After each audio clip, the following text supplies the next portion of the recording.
Hi, I'm Kristyn Burtt for Red Carpet Report, and we are here for day 2 of the Creative Arts Emmys.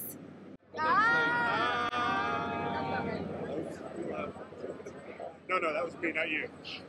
I come from a loud family though, so I'm like... She does too. I love... she's got the genes. Yeah. Let's talk about the next generation here. Yes. I think that this is really important to bring her here, even though she won't remember it. No, I mean, but that's why we're all getting all this on film and on pictures, so she can't say, you never took me to the Emmys. So, yeah, no, I think it's... You're here. Yeah, you're here. It's important.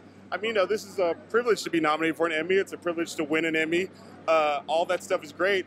But also, I got to keep it real. I come from a family that was woke before woke was woke. And, while we're here, families are being separated at the border and kids are being separated from their parents. And, that's not right. That shouldn't be a privilege to not be separated from your family. Yeah, I saw a number out on Twitter. It was like 416 children. I feel like that was the updated status. Is that correct? Yeah, hundreds of kids who are separated from their families and don't know when they'll see them again. And so I hang out with the ACLU, so I'm repping the ACLU because they're working hard to reunite families. And, it would be easy for me to find a babysitter. My wife's here to do that. But it's like, no, we come from people who would use this privilege to try to say something.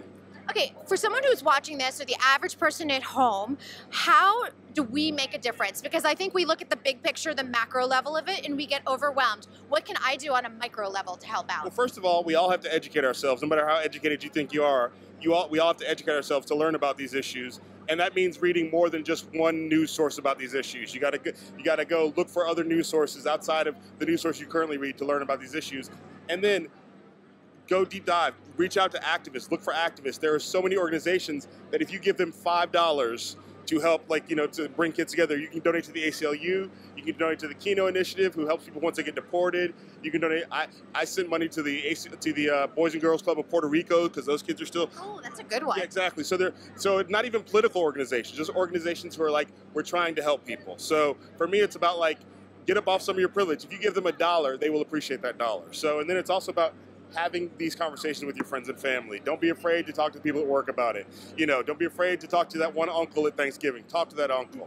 We have to step into these conversations. I got that one dad. Oh, yeah, actually, yeah, it's a dad, it's an uncle, it's a cousin, yeah. But and you normally you spend Thanksgiving not talking to them about this stuff, but this time let's talk about it, because we can't imagine, those of us who have the privilege to be here, what it's like to be separated from your family at the border, or to be a kid who doesn't know when they're going to see their parents again. And how about getting your kids involved? Because I think, people get overwhelmed, like, I don't want to bog my kids down with issues, but I think if we start a dialogue on a certain level, what they're capable of understanding, that they can have empathy for others. Me and my wife learned a long time ago that you can tell kids anything because they don't know anything.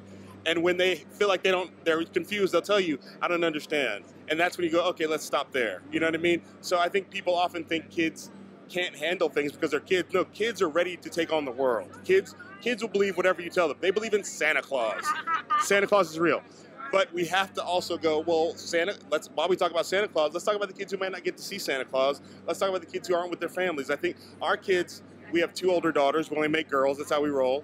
Our 7-year-old and our 4-year-old know about who the president is and know that we're not happy with what he's doing, and they have the conversation at the level they can have the conversation. I think that's a really important dialogue too. Yeah. Well, thank you so much for sharing your thoughts. I think we want to continue this conversation, and I love that the little one is here. Asha. She's so cute. That's right. Asha? All right. That's right. Asha, you're a beauty. She's not impressed with showbiz. Good. Probably good. Probably whatever. Smart. Thank you. Thank you. Thanks for watching. Be sure to like this video, subscribe to our channel, and in the comments below, let us know who you're rooting for this Emmy season.